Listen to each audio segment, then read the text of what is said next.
Good morning, good day, and good evening, ladies and gentlemen, boys and girls of all races, ages, genders, sexual orientations, religions, etc.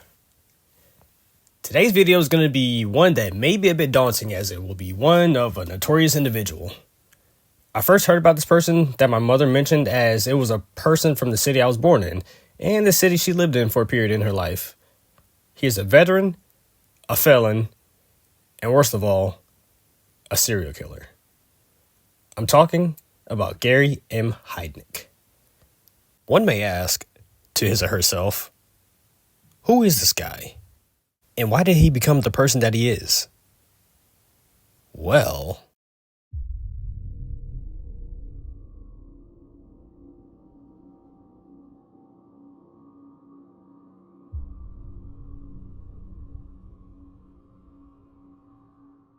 Gary Michael Heidnik was born on the 22nd of November, 1943, in the suburbs of Cleveland, Ohio, known as East Lake, to Michael and Ellen Heidnik. His parents were divorced in 1946, where he and his younger brother, Terry, would spend the next 4 years under the care of their mother before they moved in with their father and his new wife. Life under the home of Michael would not be a pleasing experience for the children, especially for Gary.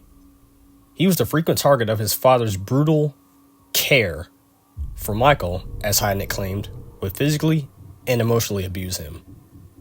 To make matters worse, Michael would further humiliate his son for his bedwetting by hanging the stained bed sheet outside for all the neighbors to see.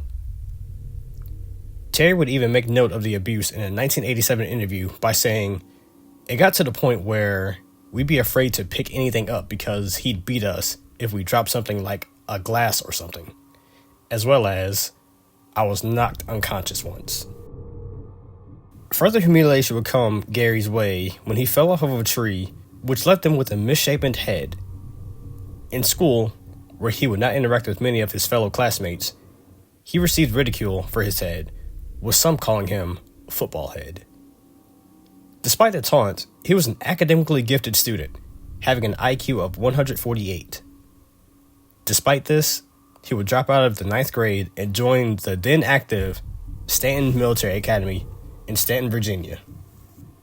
He would remain there for 2 years, though after dropping out and failing again to remain in a public high school, he would enlist in the United States Army.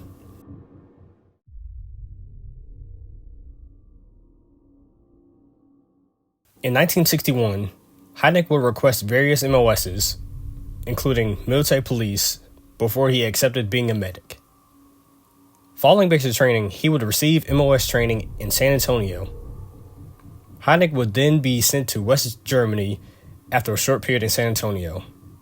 During this period, he would attend classes that would eventually earn him the equivalent of a high school diploma, and performing exceptionally well in his tests and eventually earning his GED. One day, Heidnik would complain of dizziness, blurred vision, and nausea. A neurologist later diagnosed him with gastroenteritis. Within weeks, Heidnik would be honorably discharged after serving just over a year. The official diagnosis was schizoid personality disorder. He was then sent back to the United States.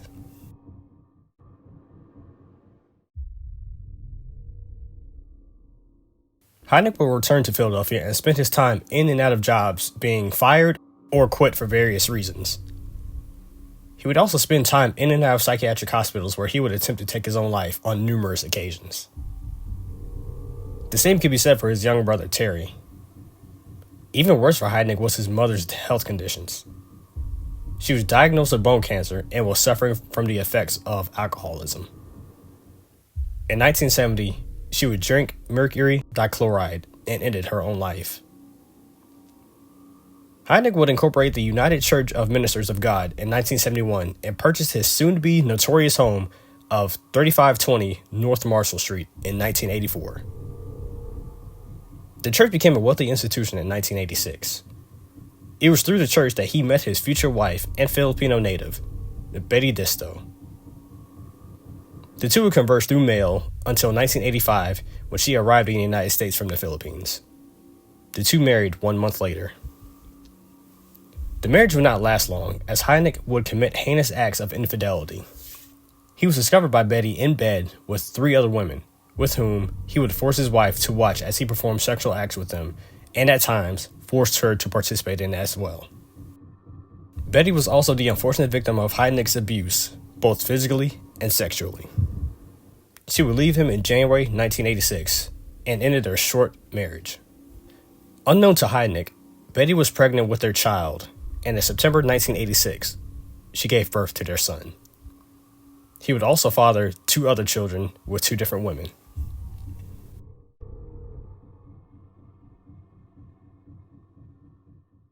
In November 1986, following a series of criminal activities, Heidnik would kidnap 25-year-old Josefina Rivera, who was a prostitute trying to make ends meet for herself and children. Heidnik took Rivera to his house, where he would restrain her and throw her down his basement steps. He returned later to dig a hole, put her in it, and inform her of his malicious intent to grow his family and capture 10 women for his harem. Heidnik would leave her there before returning with another victim, 25-year-old Sandra Lindsay. Lindsay was someone Heidnik knew in the past and had some type of connection with. He would sexually assault them both. He would keep them there for weeks while starving, raping, and beating them in a cold, damp hole that was dug in his basement. A month later, Heidnik would bring his 3rd victim, 19-year-old Lisa Thomas, after mistaking her for a prostitute. He would convince her that he would drive her to where she needed to go. The 2 had dinner and afterwards drugged her wine he gave her. She fell unconscious, which led Heidnik to drag her to his bedroom and rape her. He would then leave her naked and left her with the other captives. Less than 2 weeks later, his next victim he would bring into captivity was 19-year-old Deborah Dudley, who would resist and fight Heidnik through his pursuit of having her in his basement. She would receive a vicious beating because of this. Heidnik's already erratic behavior worsened when he left one of the women in charge to report to him if one of them misbehaved in his absence. Even if they told him no one misbehaved, he would still beat them. His 5th victim was 18-year-old sex worker Jacqueline Askins, who was abducted on the 18th of January, 1987. At this time, Josefina Rivera was held captive the longest in Heidnik's basement and was becoming his favorite captive. He did show a rare act of kindness when he gave the women Chinese food and a birthday cake, as not only did he think Rivera and Lindsay were pregnant, it was also Rivera's 26th birthday. She would gain the trust of Heidnik after convincing him that she enjoyed being part of his tribe and noting small details about his behavior that changed. Further torture would be brought upon the women as Heidnik would force them to have sex with each other. They were allowed to clean themselves at times, though he would take advantage of their cleanliness and have sex with them.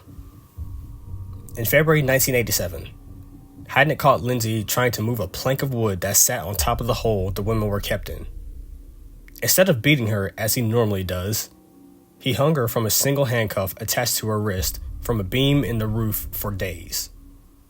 This would lead to her dying after days of starvation, dehydration, and running a fever. Heidnik would then dismember the body, feed parts of her to his dogs and the women, and made Askins cut Sandra's arms off her body as he wanted all the women to play a part in the murder. Heidnik would further torture the women by placing them in a similar manner he had Lindsay, by hanging them from the beams and gagged them so they couldn't conspire against him. He also attempted to deafen them by sticking a screwdriver in their ear as he believed they were plotting against him and trying to escape. Deborah Dudley would defy him. In an attempt to keep her in line, Heidnik filled a hole the women were in with water, stripped the insulation off of a live wire, and pushed Askins, Dudley, and Thomas into the water and began to electrify their shackles. This electrocution of the women would result in Dudley's death. Her body would be buried in the Pine Barrens in New Jersey. Over the next few weeks, Rivera would further gain Heidnik's trust.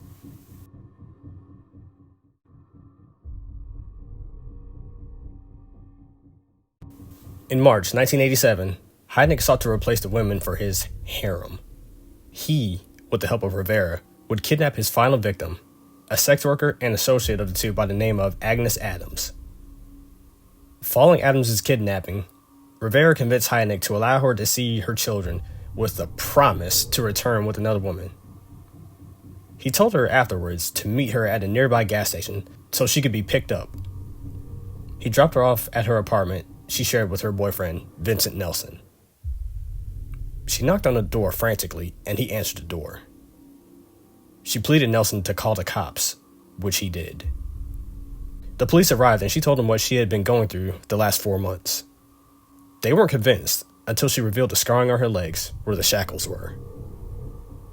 The police arrived at the gas station where Heidnik was waiting in his vehicle. They arrested him on the spot. The police were then led to Heidnik's home where they discovered the other women as well as gruesome evidence of Heidnik's crimes. Heidnik would make his appearance in court in April 1987. He was charged with numerous crimes including murder, rape, kidnapping, and assault. His defense tried to argue that he was insane and even passed the blame onto Rivera. The judge of the case counter-argued if Heidnik was capable of enlisting help with the crimes, he was not insane.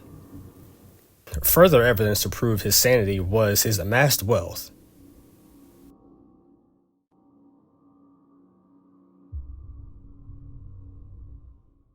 On the 1st of July, 1988, Heidnik was convicted of 2 counts of first-degree murder, 6 counts of kidnapping, 5 counts of rape, 4 counts of aggravated assault, and 2 counts of involuntary deviant sexual intercourse. He received the death penalty and was incarcerated at the State Correctional Institution at Pittsburgh. On the 6th of July, 1999, Gary Heidnik was put to death by lethal injection at the State Correctional Institution in Rockview.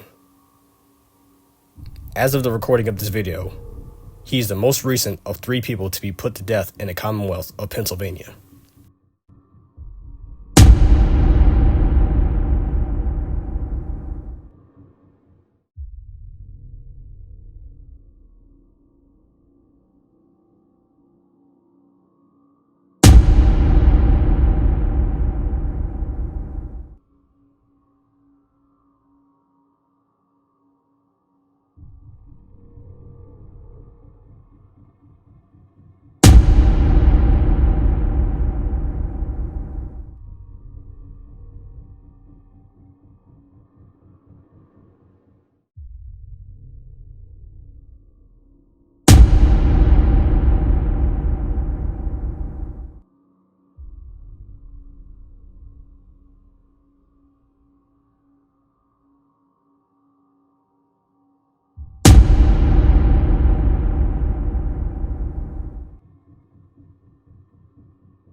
Thank you for watching this video.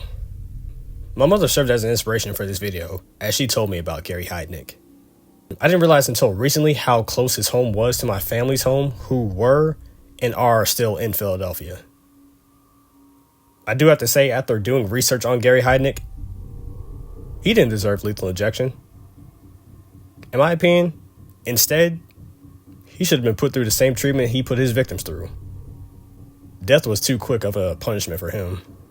And to be honest, he deserved way worse than what he got.